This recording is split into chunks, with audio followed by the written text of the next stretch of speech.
নমস্কার বন্ধুরা, রুমা কিচেনে সবাইকে স্বাগত। আজকে আবারও একটি রেসিপি নিয়ে চলে এসেছি। আজকে বানাবো আমি সুজির নরম তুলতুলে রসালো কালো জাম।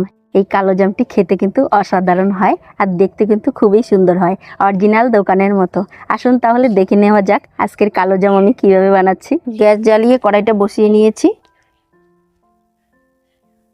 সুজির কালো জাম বানানোর জন্য এখানে আমি 500 গ্রাম লিকুইড দুধ নিয়েছি। দুধটা গরম করে নেব।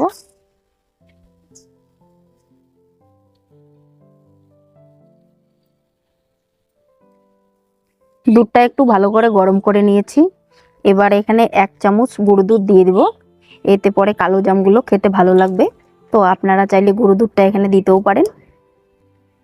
তো দুধটা দিয়ে ভালো করে মিশিয়ে নিতে হবে। গুঁড়ো দুধটা দিয়ে ভালো করে মিশিয়ে নিয়েছি। এবার এখানে 1 চা চামচ ঘি দিয়ে দেব। ঘিটা দিয়ে ভালো করে আবারও মিশিয়ে নেব। ঘিটা দিয়ে ভালো করে মিশিয়ে নিয়েছি দুধটা।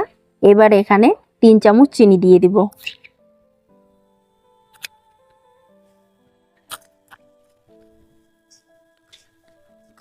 চিনিটা দিয়ে ভালো করে আবারও মিশিয়ে নেব। দুধটা ভালো করে জাল করে নিয়েছি। তো এবার এখানে নিয়েছি আমি 1 বাটি সুজি নিয়েছি 500 গ্রাম দুধের জন্য। তো অল্প অল্প করে সুজি দেব আর মিশিয়ে নিব। একবারে সুজিটা বেশি করে দেব না, অল্প অল্প করেই দেব। একবারে দিলে কিন্তু দলা পাকিয়ে যেতে পারে। তো এইভাবে দেব আর মিশিয়ে নেব। তো আপনারা এখানে সুজিটা কম বেশি করে নিতে পারেন।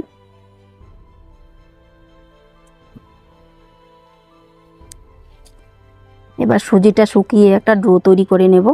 তো কিছুক্ষণ আমাকে এইভাবে জাল করে নিতে হবে। দুধটা শুকিয়ে দেখুন সুজিটা একটা ডো তৈরি করে নিয়েছি। তো আর কিছুক্ষণ আমি এইভাবে শুকিয়ে নেব। দুধটা শুকিয়ে দেখুন সুজির একটা ডো তৈরি করে নিয়েছি। এবার এই ডোটা একটা পাত্রে আমি নামিয়ে নেব। সুজিটা একটু ঠান্ডা করে নেব, গরম অবস্থায় ধরা যাবে না। তো মোটামুটি কিন্তু ঠান্ডা করে নেব, বেশি আবার ঠান্ডা করব না। সুজিটা মোটামুটি ঠান্ডা করে নিয়েছি। এবার এখানে 1 চামচ গুঁড়ো দুধ দিয়ে দেব। এবার ভালো করে মেখে নেব। একটু চটকিয়ে কিন্তু মেখে নিতে হবে। যত ভালো করে মাখা যাবে তত কিন্তু কালো জামগুলো ভালো হবে।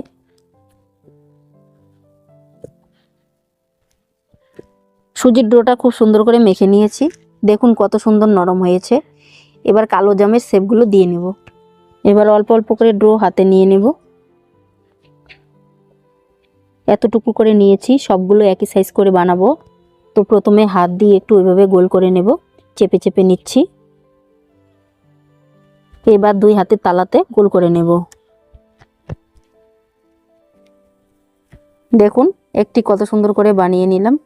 সবগুলোই এরকম করে বানিয়ে নেব। আবারও অল্প অল্প করে ডো হাতে নিয়ে নেব। হাত দিয়ে একটু চেপে চেপে নিচ্ছি। এবার গোল করে নেব। দেখুন আরেকটিও বানিয়ে নিয়েছি, দেখতে কত সুন্দর হয়েছে।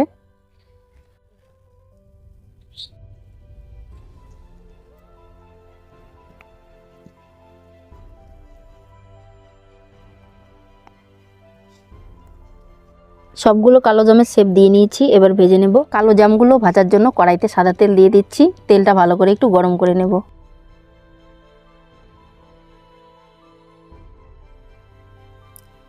তেলটা ভালো করে গরম করে নিয়েছি। এবার এক এক করে কালো জামগুলো তেলে ছেড়ে দেব।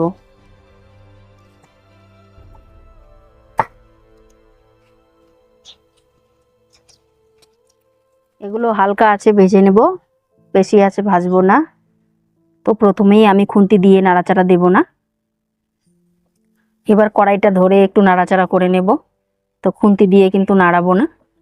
দেখুন একটু একটু কিন্তু লালচে লালচে হয়ে যাচ্ছে। তো এগুলো কিন্তু আমি লাল করে ভেজে নেব। যত লাল করে ভাজা যাবে তত কিন্তু দেখতেও ভালো লাগবে আর খেতেও ভালো লাগবে। তো মিডিয়াম আছে এগুলো ভেজে নেব। দেখুন বন্ধুরা কত সুন্দর লাল হয়ে যাচ্ছে আর কত সুন্দর ফুলে যাচ্ছে দেখুন। তো আমি কিন্তু এগুলো আরও লাল করে ভেজে নেব। তো এবার খুন্তি দিয়ে একটু উল্টিয়ে পাল্টিয়ে নেব। দেখুন কত সুন্দর ফুলে যাচ্ছে। সবগুলো আমি উল্টিয়ে নিয়েছি। দেখুন বন্ধুরা, কালো জামগুলো দেখতে কত সুন্দর হয়েছে, একদম লাল টুসটুসে করে কিন্তু ভেজে নিয়েছি। তো এগুলো আমার ভাজা হয়ে গেছে, এবার আমি এগুলো তুলে নেব।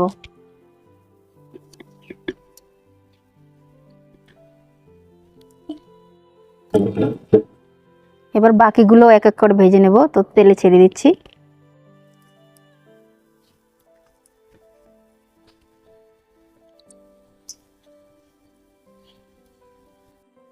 সবগুলো কালো জাম আমি উল্টে পাল্টে লাল করে ভেজে নিয়েছি।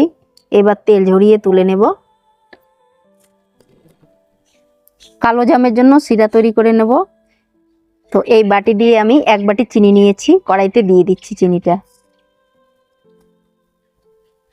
এই বাটি দিয়ে 2 বাটি জল আমি দিয়ে দিচ্ছি এক বাটি চিনির জন্য।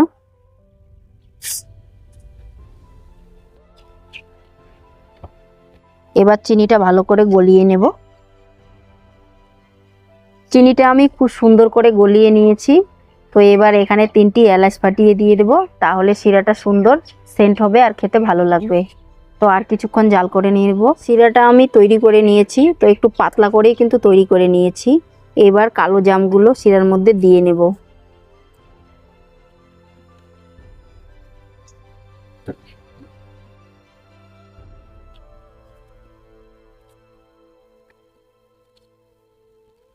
পাঁচ থেকে 7 মিনিট ফুটিয়ে নেব। তো চাপা দিয়ে দিচ্ছি। 5-7 মিনিট পর চাপাটা খুলে নিচ্ছি। দেখুন কালো জামগুলো ফুলে ডবল হয়ে গেছে আর দেখতে কত সুন্দর হয়ে গেছে। এগুলো আমার তৈরি হয়ে গেছে, এবার নামিয়ে নেব। দেখুন বন্ধুরা, কালো জামগুলো দেখতে কত সুন্দর হয়েছে, রসে কিন্তু একদম টুপটুপে আর ফুলে ডবল হয়ে গেছে। তো আজকের এই কালো জামের রেসিপিটা ভালো লাগলে আপনাদের কাছে আমার অনুরোধ রইল, আমার এই চ্যানেলটি লাইক, কমেন্ট, শেয়ার, সাবস্ক্রাইব করে রাখবেন।